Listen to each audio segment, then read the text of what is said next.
12 साल बाद बाहर आया हूँ। यूं लगता है कि दुनिया में कोई तब्दीली ही नहीं हुई। अभी उसी तरह की खबरें छपती हैं अखबारों में। हाँ, कुछ रंगदार ज्यादा हो गई। हाँ, और मूर्तें बहुत हैं इसमें। भाईजान, आप नहा धो लेना। नहीं यार, अब घर चलकर ही नहाएंगे। जी चाहता है कि उड़ के बच्चों के पास पहुंच जाऊं। मुझे पता है भाईजान, लेकिन अभी हमें दोपहर तक यहाँ रुकना है। क्या एक जरूरी इत्तला के इंतजार है मुझे। और फिर फैसलाबाद जाने से पहले मैंने आपके साथ बहुत जरूरी बातें करनी है। तो करो, इसमें सोचने की क्या बात। सोच यही रहा हूँ कि मैं, देखिए भाईजान, पहले आप मुझसे वादा करें कि आप भाभी और बच्चों को कुछ नहीं बताएंगे। ओहो वीबा, पता भी तो चले कि बात क्या है आखिर। बात ये है कि मैंने उनको यही बताया हुआ है कि मैं शहर में कमीशन का कपड़ा बेचता हूँ। क्या? और अगर मैं वापस ना भी लौटा तो भी आप उनको नहीं बताएंगे। मेरा भरम नहीं तोड़ेंगे आप। नहीं नहीं रफीक पुत्र, जो होना था सो हो चुका। पूरे खानदान में सिर्फ हम दो ही तो बचे हैं। मैं तुम्हें नहीं जाने दूंगा। नहीं भाईजान, नहीं, मुझे जाना है, मुझे जाना है। भाईजान, आपने जेल में दिन इस तरह गिन गिन कर नहीं काटे होंगे जिस तरह मैंने सीने पर दिल में बर्छियां खाई हैं। जब तक मैं ढूंढ नहीं निकालता, उनके किए की सजा नहीं देता, इस जिंदगी का कोई मकसद नहीं है। नहीं रफीक पुत्र, न जाओ, न जाओ। बड़ा इंतजार किया, मैं बहुत इंतजार किया है भाईजान। 12 साल से वो आग मेरी हड्डियां जला रही है जिसने हमारी हवेली, घर बार, बहनों को, अपनों को जला के राख कर दिया था। नहीं भाईजान, नहीं।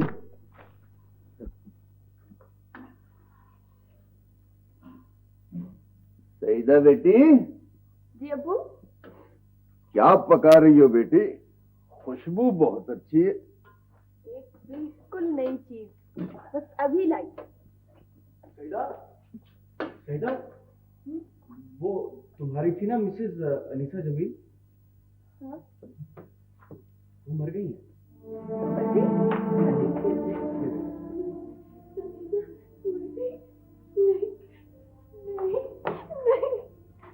अरे क्या हो गया बेटी?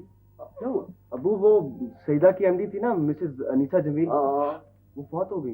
ओह, इन्ना लिल्लाह व इन्ना इलैहि। मगर कैसे बेटा? पता नहीं जी, लिखा है अचानक हार्ट फेल हो गया। कितनी अच्छी थी, कितना प्यार करती थी मुझसे, कितना मेरा ख्याल रखती थी अम्मू। हाँ बेटे, ये सब ऊपर वाले के रंग है बेटा। किसे खबर है कि वहाँ जुम्बिश कलम क्या है। अल्लाह अल्लाह। अम्मू यार, उस दिन कैसे बातें कर रही थी यहाँ पे, कितने वो अच्छे लोग इतनी जल्दी क्यों मर जाते हैं अम्मू? बेटा वो मालिक है ना, बुला लेता है अपने पास, बंदा नहीं समझता इन बातों को। लेकिन हार्ट अटैक तो ज्यादातर मोटे लोगों को होता है, वो तो उनकी सेहत तो। पता नहीं क्या हुआ, पता नहीं क्या हुआ। वो तो बड़े मजबूत आसाब की मालिक थी अम्मू। ताड़ी मार उड़ाना बाहू, हंसी अपनी उड़न हारे हूँ। अल्लाह अल्लाह, वो मालिक है बेटे, सबने जाना है। अख्तर बेटे जी, देखना बेटा वो अखबार में जनाजे का वक्त क्या है। बस बस, ओह नो मेरी बच्ची, सही था, बस बेटा बस।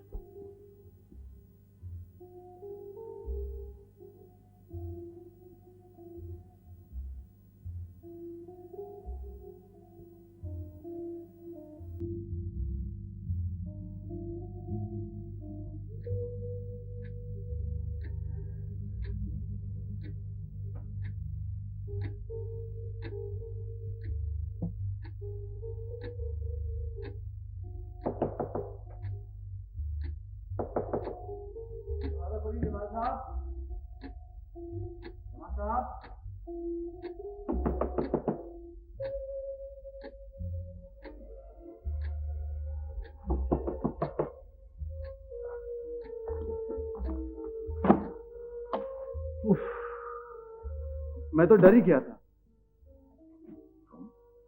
लगता है रात आप सो नहीं सके, और ये कमरे में इतना अंधेरा किस लिए आपने कर रखा है? नहीं, मत जलाओ इसे, मत जलाओ। रोशनी मुझसे बर्दाश्त नहीं होती। लगता है अभी आप तक वो खबर नहीं पहुंची। क्या? हमारे रास्ते का सबसे बड़ा पत्थर खुद ब खुद हट गया है। तो आपकी मिसेज अनीसा, उसका हार्ट फेल हो गया कल।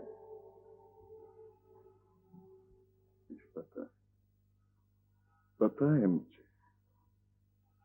लगता है तकदीर कुछ ज्यादा ही मेहरबान हो गई है।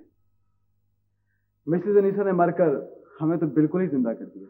वो मरी नहीं है, नहीं मरी, मैंने उसे मारा, तुमने उसे मारा है। उसके कातिल हम हैं। मैं इसमें आपका क्या कसूर है जमाल साहब? नहीं, मुझे ऐसा नहीं करना चाहिए था, मुझे ऐसा नहीं करना चाहिए था। आप तो खामखा जज्बाती हो रहे हैं जमाल साहब। हर आदमी अपनी उम्र साथ लेकर आता है। उससे मरना था, मर गई।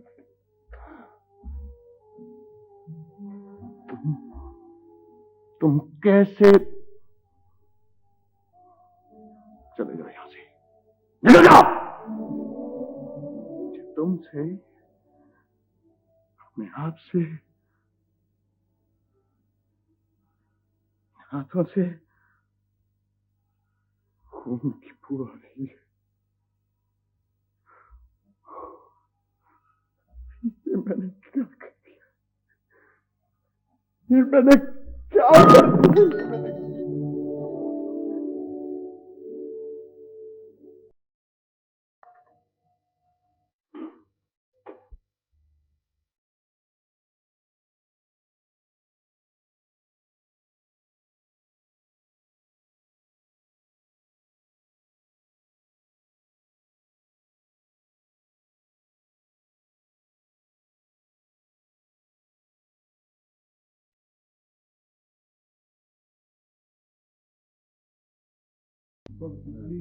मेरी बात मान लेना, वो सब लोग बहुत समझदार हैं, कोई फिक्र वाली बात नहीं है।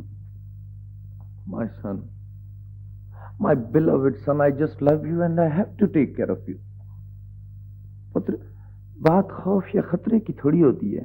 वो तुम्हारे साथ तुम्हारे शहरी बाबू दोस्त हैं, तुम शिकार पे जा रहे हो, और फिर वो इलाका भी तो। I told them Baba Sai, but see कि वो शहर के लोग हैं, कहते हैं कि शिकार भी हम करेंगे शिकारियों की तरह, और वो सामान भी खुद ही उठाएंगे। अच्छा अच्छा, हाँ, आई कैन अंडरस्टैंड दैट। लगता है तुम्हारे शहरी दोस्तों ने शिकार का नाम सिर्फ किताबों में पढ़ा है पुत्र। Well okay, I will handle it. जाओ जाओ, शाबाश। थैंक यू वेरी मच बाबा साईं। तो कल शाम को हम पहुंच जाएंगे। कल शाम को? अभी जा रहे हो? जी। अच्छा, माशाल्लाह। अल्लाह अल्लाह हाफिज बाबा साईं। अल्लाह हाफिज पुत्र। रियासत जी जी। और क्या होते खैर से पुत्रो, सरदार से वेंदे पिन शिकार थे जी हाँ। हैं। उन्हें ख्याल करो बशीर इमाम ते एक दो बे नौकरन को आख घोड़ियां चिकन उनके ना लाल बनन है पीछे उन्हें दे उन्हें सामने ना आवे, बस ये ख्याल रखें उन्हें को पता ना लगे। बच्चा लो फिक्र ना करो, ये तो उसी ताज दिन बार हुआ है बैठा है। अच्छा अच्छा, ताज दिन आ गए जी। अच्छा, हमको पठो पठो पठो।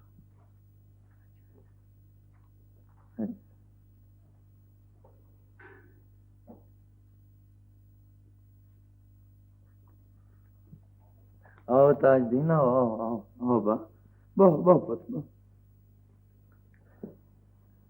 और सुनाओ, क्या हाल है तुम्हारा? आपकी परवरिश है साईं, बंदा नवाजी आप। अच्छा, माशाल्लाह माशाल्लाह। लगता है इस दफा बड़ी खातिर शातिर हुई है तुम्हारी जेल में, बड़ी जान शान बना के आए हो। सब आपके इकबाल की बरकत है साईं। और सुनाओ, वो बच्चे बच्चे ठीक हैं, राजी खुशी हैं? आपकी इनायत से बड़े सुखी रहे मेरे बात, हर शय पहुंचती रही उनको, बड़ी मेहरबानी साईं। मेहरबानी की तो कोई बात नहीं है ताजदीन। जो आदमी मेरे लिए काम करता है ना ताजदीन, उसको मैं खूब खिदमत करता हूँ। ये मेरा फर्ज है, असूल है मेरा ताजदीन। साईं अल्लाह आपको खुश रखे। जाओ जाओ, जाकर अपने बाल बच्चों में राजी खुशी रहो। जाओ शाबाश, जाओ बिस्मिल्लाह। और ताजदीन, वो रकम तुम्हारे घर हर महीने पहुंचती रहेगी, इसका फिक्र ना करना। जाओ शाबाश बाबा, बनो बनो, शाबाश। साईं साईं, हाँ पुत्र, बोलो बोलो। मेरे लायक कोई हुक्म साईं? ना ना, अभी आराम करो, बाल बच्चों में रहो, कुछ देर हाथ ठंडा भी तो रहना चाहिए। जाओ शाबाश, जब जरूरत होगी ना बुला लूंगा बुला लूंगा। जाओ शाबाश, जाओ।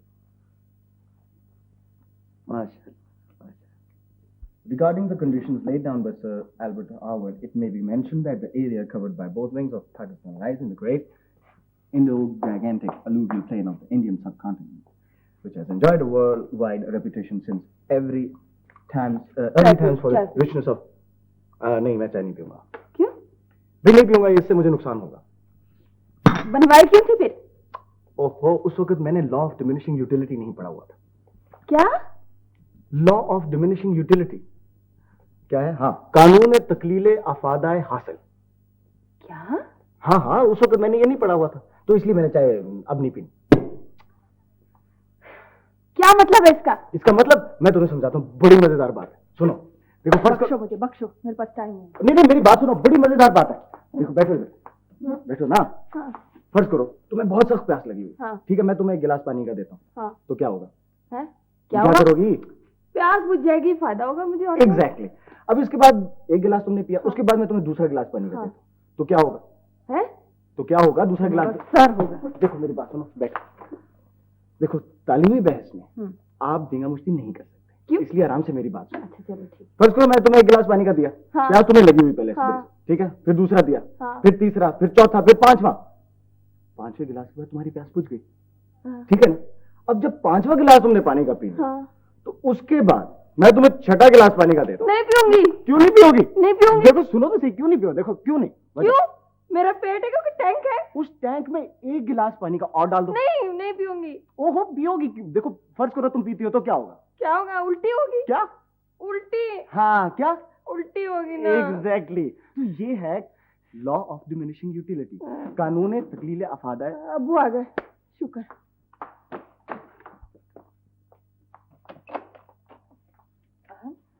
आइए।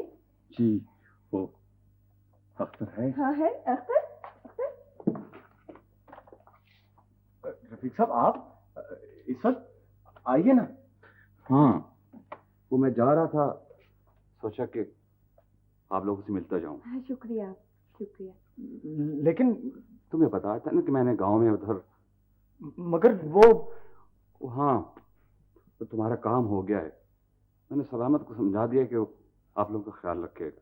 मगर उस्ताद, अरे भाई, लेकिन वो दरवाजा क्यों खुला हुआ है? अच्छा अच्छा, रफीक साहब। वालेकुम। वालेकुम अस्सलाम। आइए आइए रफीक साहब, तशरीफ लाइए। अब वो कहाँ देर लगा रही थी इतनी? भाई देर हो गई, बताता हूँ अभी। मेहमान से दो दो बातें कर लेने दो बेटा।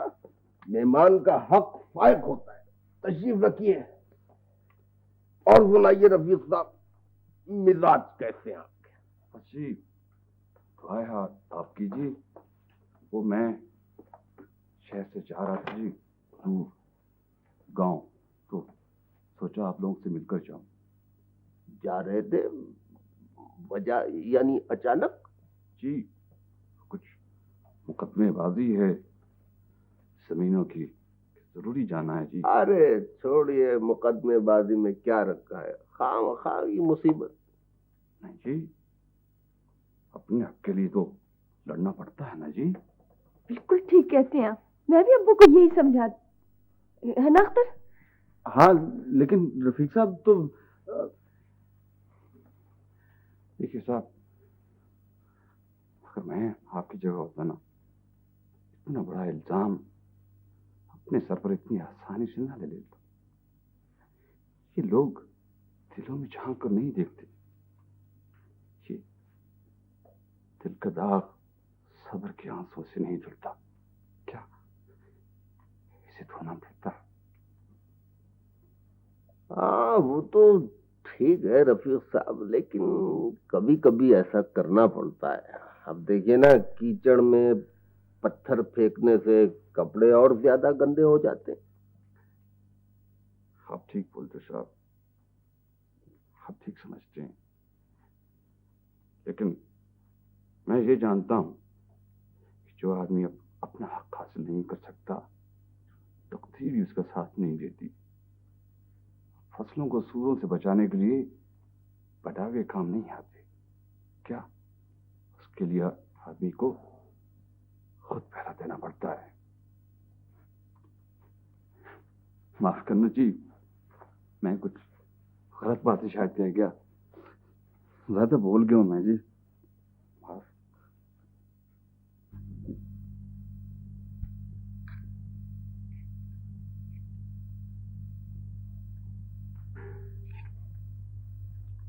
अरे भाई, कोई बात करो। तुम दोनों तो खाना इस तरह खा रही हो जैसे कोई बंदूक लेके खड़ा हो तुम्हारे सिरों पे।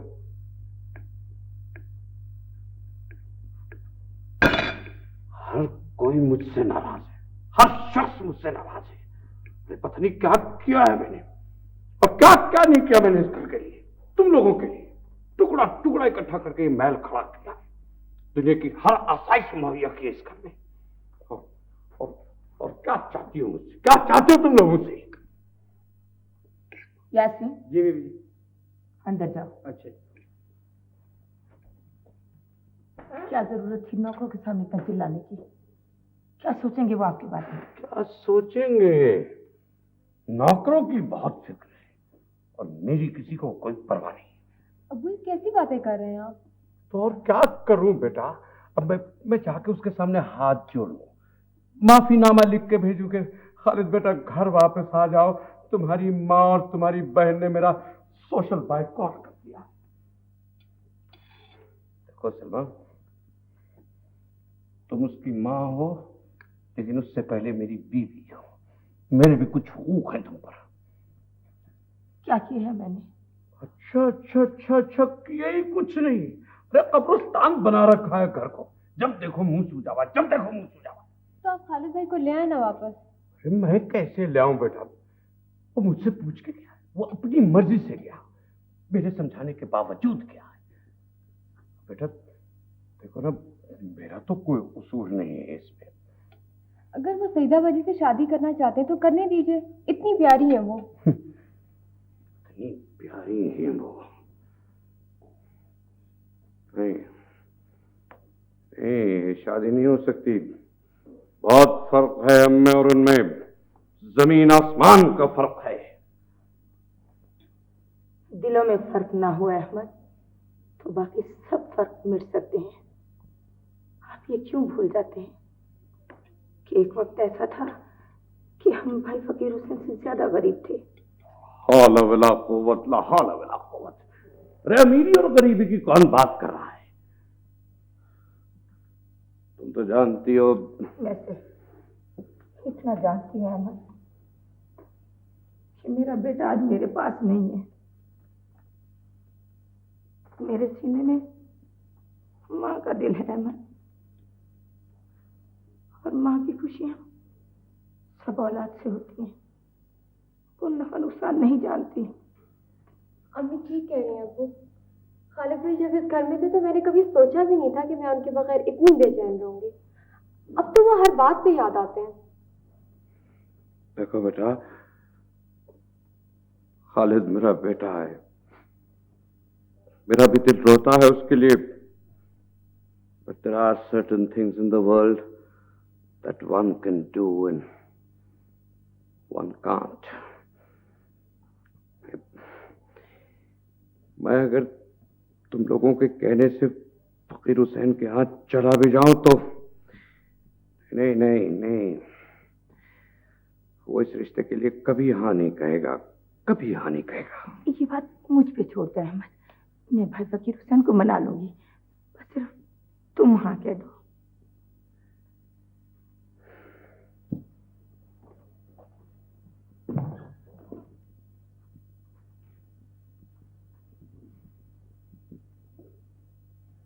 ठीक, कर देखो तुम कोशिश। सच अहमद?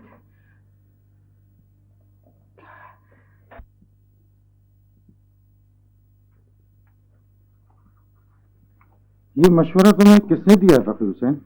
मशवरा तो किसी ने नहीं दिया जनाब, बस अल्लाह के एक बंदे ने सब्र और रजा के असल मानी समझा दिए। बहरहाल जिसने भी तुम्हें यह मशवरा दिया है वो तुम्हारा दोस्त नहीं हो सकता। ये सरासर खुदकशी है फकीर हुसैन। जनाबे वाला, जान इंसान की आबरू से आगे नहीं होती। कांच के बर्तन पर आई हुई खराश ही दरअसल उसकी मौत होती है। मैं ये दाग लेकर जिंदा रहने से मर जाना बेहतर समझता हूं। मगर उस दिन तो तुम... मैंने अर्ज किया ना जनाब, उस दिन मैं गलती पर था। देखो फकीर हुसैन, मेरी मानो, जो कुछ हुआ उसे गनीमत जानो। घड़े मुर्दे उखाड़ने से नुकसान के सिवा तुम्हें कुछ नहीं होगा। तुम्हें अच्छी तरह पता है कि तमाम शहादतें तुम्हारे खिलाफ जा रही। मैं जानता हूं जनाबे वाला, बस आप केस पुलिस को दे दीजिए इंक्वायरी के लिए। उन्हें लगाने दीजिए मुझे हथकड़ियां। जिसने जुर्म किया है उसको उसकी सजा जरूर मिलनी चाहिए, चाहे वो मैं हूं चाहे कोई और। देखो फकीर हुसैन, कमान से निकला हुआ तीर और मुंह से निकली हुई बात वापस नहीं आती। तुम एक बार फिर सोच लो, मशवरा कर लो किसी से। मैं अच्छी तरह सोच समझ ही के आपके पास हाजिर हुआ हूं जनाबे वाला।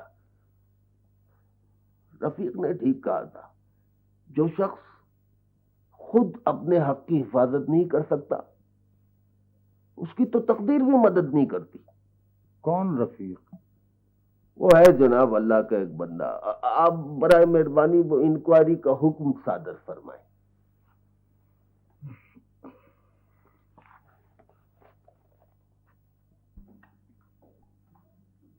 अमशीरा, अमशीरा, कहाँ हो? कहाँ हो? कहाँ हो? लगता है पर्चा अच्छा हो गया। तुमको किसने बताया फरियादे? तुम्हारी ये बेसुरी मौसीकी ने जिल्ले इलाही। मौसीकी रूह की ग़िज़ा होती है नादान लड़की। तो मौसीकी की ग़िज़ा से आज दोपहर का गुजारा कर ले। हाँ? नहीं नहीं नहीं, बड़ी सा भूख लगी कसम से, बहुत सुन नहीं कुछ। अच्छा ये बताओ पर्चा कैसा हो? A1 वो है ना अपना लॉ ऑफ वो डिमिनिशिंग यूटिलिटी। एग्जैक्टली वही वाला। आ गया आ गया और लिख दिया, खूब लिख दिया। और तुम्हें एक और क्या तर्जुमा था उसका? वो क्या था नहीं तुमने पर्चा वो वहीं छोड़ा है सब कुछ यार, याद नहीं रहा। अच्छा खैर, वो एक और भी खबर है तुम्हें सुनाओ ना, तो तुम फड़क उठो। क्या? सुनाओ। वो सुल्तान था ना, उसका पता लगा लिया मैंने। सच? हाँ, वो छुट्टी पर हैदराबाद गया हुआ था। ये तो नहीं पता चला वो तुम मुझे बेवकूफ समझती हो? हाँ, तुम हो बेवकूफ। अच्छा? हाँ, जाके समीर साहब को अभी ये इत्तला देनी चाहिए थी ना तुम्हें। मैं इस वक्त भूख से मुझे नजर कुछ नहीं आ रहा, मैं जाके इत्तला दूं। जाओ तुम, जाओ इसी वक्त जाओ। या अल्लाह, ये क्या चुड़ैल मेरे क्या मैं चुड़ैल हूं? अच्छा सभी सब कुछ बताना है ना, मैं बता देता हूँ, बता रहा हूँ। एक सेकंड। अरे कॉमेडी क्या कर रहे हो? जाओ। ये कॉमेडी है? जाओ इसको फिर। कॉमेडी कहते हैं? जा रहा हूँ। दरवाजे किधर? जा रहा हूँ।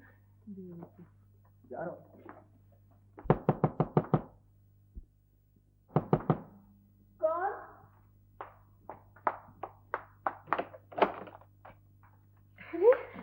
चाची आप जीती रहो बेटे, जीती रहो। सच बड़ी बेवफा है सईदा बाजी।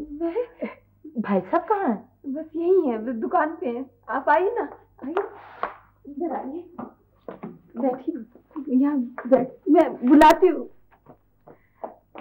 देखा नीलम, माशाल्लाह कितनी प्यारी है ना? कितनी सिंपल है, कितनी क्यूट है। सच अम्मी, अगर ये जरा से भी मॉडर्न स्टाइल के कपड़े पहन ले और थोड़ा सा मेकअप कर ले ना तो। वालेकुम भाई। भाभी आइए। वालेकुम सलाम, वालेकुम सलाम। बैठिए बैठिए।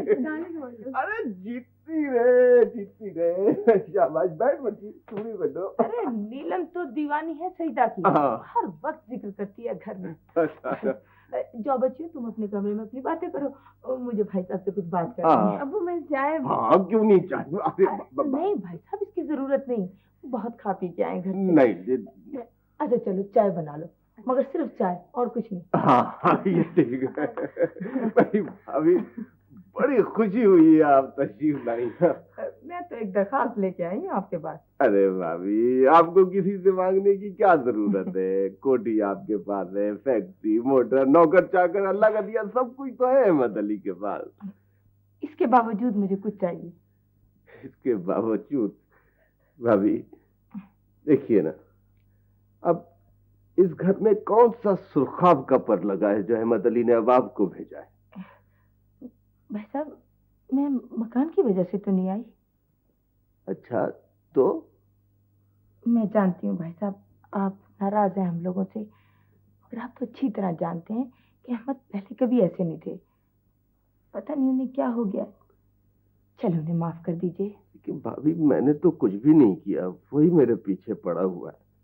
उसने जो मेरे साथ किया है वो दुश्मन के साथ भी नहीं किया जाता। उसने मेरे एतमाद का खून किया है, मैंने उसे बता दिया था। चलिए छोड़िए भाई साहब, पुरानी बातें भूल जाइए। मैं चाहती हूँ ये खानदान फिर से एक हो जाए, फिर से एक हो जाए। ये दरख्त की शाखें हैं भाई साहब, हमें मिलजुल कर रहना चाहिए। हैं, मैं पुराने रिश्ते फिर से जोड़ने आई हूँ। वो तो ठीक है भाभी, लेकिन अब जाने दीजिए, बहुत देर हो चुकी है। छोड़िए भाई साहब, माफ कर, चलिए मुझे माफ कर। अरे नहीं भाभी, मैं माफी चाहती हूँ। क्या बातें कर रही हैं? मैं आपकी बहुत कद्र करता हूँ, मेरा आपसे दोहरा रिश्ता है, खुदा उसे माफ करे बस। देखिए भाई साहब, अगर आपने उन्हें माफ नहीं किया ना तो खुदा भी माफ नहीं करेगा। तो भाभी आप, अच्छा जाइए, मैंने उसे माफ किया। नहीं भाई साहब, यूं नहीं, मेरा मतलब है कि मैं चाहती हूँ ये खानदान फिर से एक हो जाए, फिर से हम लोग मिलजुल कर रहें। क्या मतलब क्या है आपका? मेरा मतलब है कि खालिद और सईदा का रिश्ता अगर आप कबूल कर लें तो। खालिद और सईदा? नहीं भाभी, ऐसा नहीं हो सकता। खालिद भाई को पिंक रंग बहुत पसंद है। अच्छा, वैसे आप दोनों तो एक दूसरे की तबीयत से अच्छी तरह वाकिफ होंगे। सुना है खालिद भाई यहाँ अक्सर आते रहते हैं। आते थे। वैसे मेरे ख्याल में शादी से पहले लड़के और लड़की को आपस में मिलने का मौका जरूर देना चाहिए, इससे अंडरस्टैंडिंग बढ़ती है। बाज़ वक़्त मिसअंडरस्टैंडिंग भी बढ़ती है, लेकिन आपके केस में ऐसा नहीं है। खालिद भाई तो आप पर। तुम्हें ऐसी बातें नहीं करनी चाहिए। वैसे आपको पता है मियाँ क्यों आए? नमक छिड़कने। जी नहीं, कुछ नहीं। आ चले। अल्लाह मुझे दे दीजिए। नहीं भाई, तुम मेहमान हो हमारी, और फिर लेकिन ये मेहमान वो नहीं है, ये तो मालिक मकान के सबसे कीमती चीज चुराने आए हैं। ये तुम कहना क्या चाहती हो? मैं ये कहना चाहती हूँ कि हम आपको अपनी भाभी बनाने आए हैं। नहीं। जी जनाब, तभी तो अम्मी ने हम दोनों को यहाँ भेज दिया था। ये कैसे हो सकता है? लेकिन भाई साहब, खालिद अच्छा लड़का है भाभी, मैं जानता हूँ, लेकिन आप नहीं समझती, मैं मजबूर हूँ। मान जाइए ना भाई साहब, मैं तो बड़े मान से आई थी आपके पास। नहीं भाभी नहीं, ऐसा नहीं हो सकता। देखिए, झगड़ा आपका और अहमद का है, इसकी सजा हम अपने बच्चों को क्यों दें? आप सईदा से तो पूछ लें। सईदा मेरी बेटी है भाभी, वो मेरा खून है। मैं जो कुछ कर रहा हूँ उसके भले के लिए कर रहा हूँ, वो मेरी बात से इख्तिलाफ नहीं कर सकती। क्या पीजिए?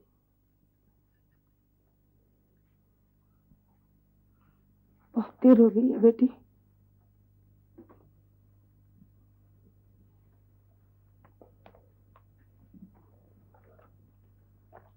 अच्छा भाई साहब,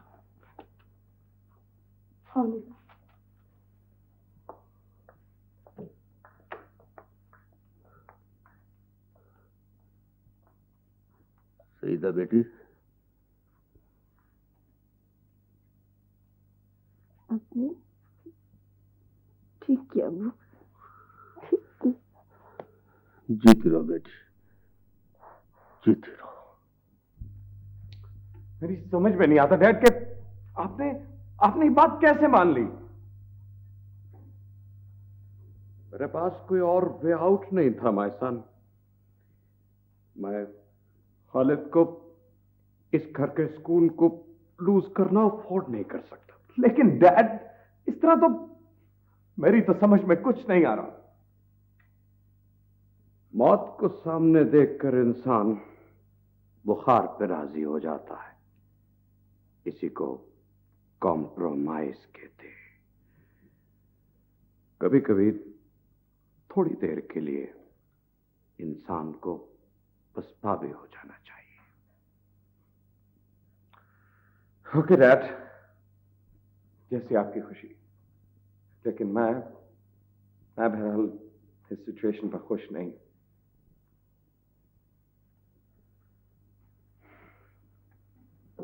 खुश तो मैं भी नहीं हूं, लेकिन देखो,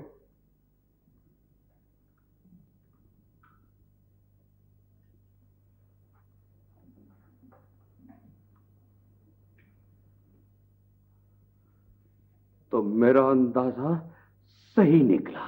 क्या मतलब? फकीर हुसैन ने, oh no, this is not possible.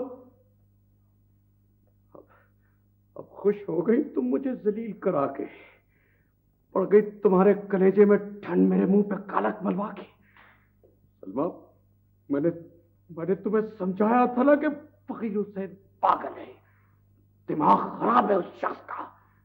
मगर तुम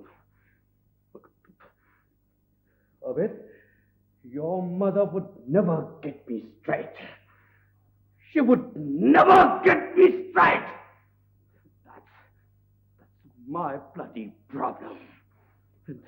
And that's the problem of the whole house.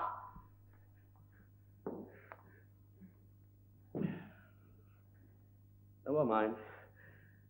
I will put everything in order. Just everything in order.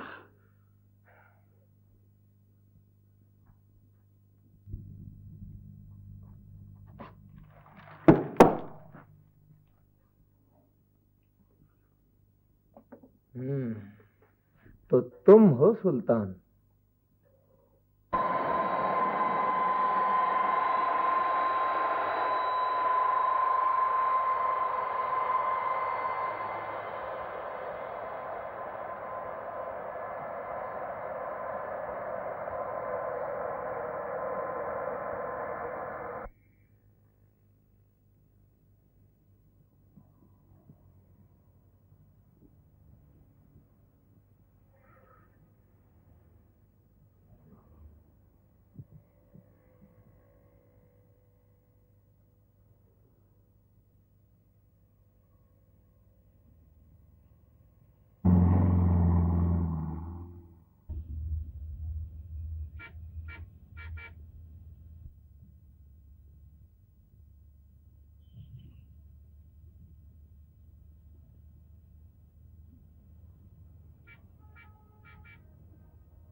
खाना खा लीजिए।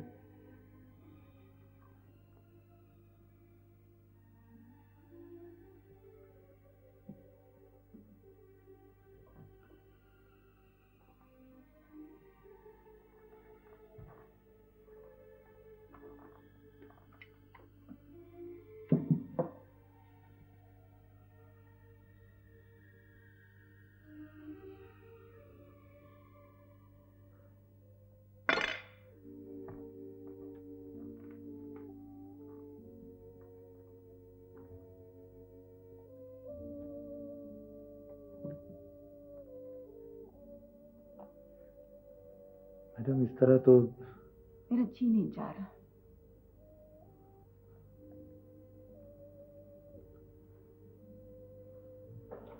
You know, जाफरी साहब,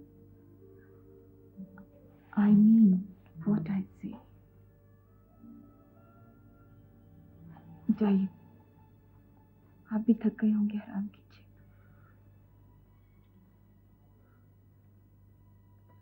जी बेहतर।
हेलो, हाँ रूबी।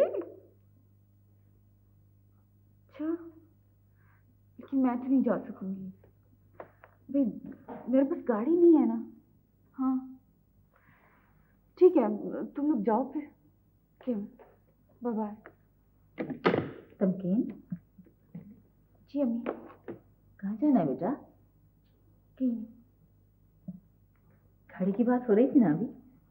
जी मैं यही कह रही थी कि मेरे पास गाड़ी नहीं है। लेकिन गाड़ी तो है बेटा। तो आपकी है, नहीं होती तो ऐसा कभी ना होता।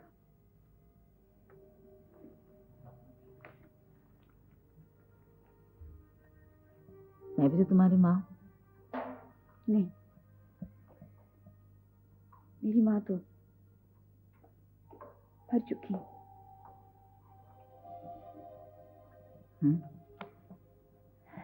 तुम ये जरूर कह सकती हो तमकीन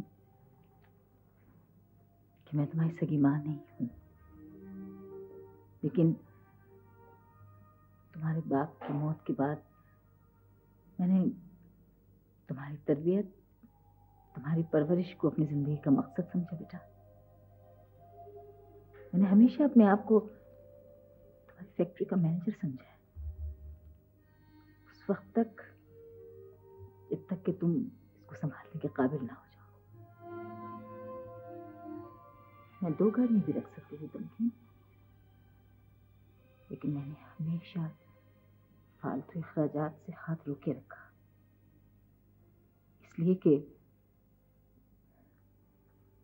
घर, ये दौलत, ये फैक्ट्री, ये सब तुम्हारी अमानत है। अम्मी, आई एम सॉरी। नहीं बेटा,